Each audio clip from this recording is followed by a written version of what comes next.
On Tuesday, President Trump fired all 6 members of an independent federal commission whose job it is to review construction projects in the White House. With more on this, we go to our segment, We Pay Hourly, Not Commission.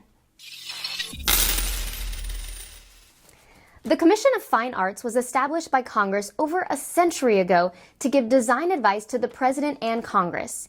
If you didn't know that commission existed, congratulations, you have a life. Their job is to make sure America's capital doesn't end up looking like a super Walmart. You know, the ones with an optometry office, a McDonald's, and a kiosk that somehow always turns into something else. These 6 commissioners, they're not builders, they're not regulators. They're basically high-end Yelp reviewers for government architecture. Their job is to look at your plans and say, maybe don't put gold on everything. But Trump was like, I love gold! And fired all 6 of them. Now, they didn't have real power. They couldn't stop a project, but they could review your design and say, yeah, this looks like shit, but with chandeliers. And then tell Congress not to greenlight it.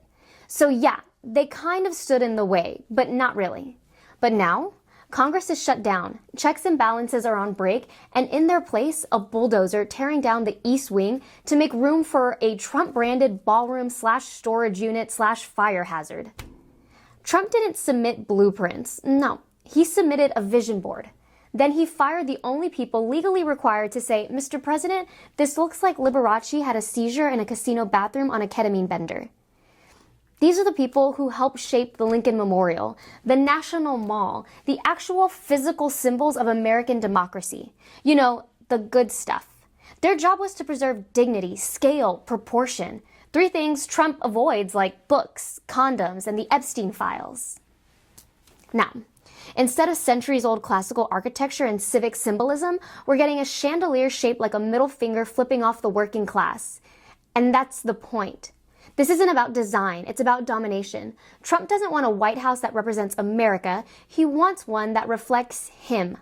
Louder, gaudier, tacky as hell. Basically Versailles if it were designed by people who lift their F-150s and propose to their nieces at Cracker Barrel.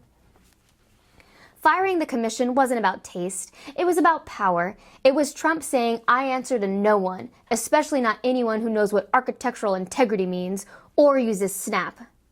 So if you thought democracy was crumbling, turns out it's just being remodeled, one golden toilet at a time.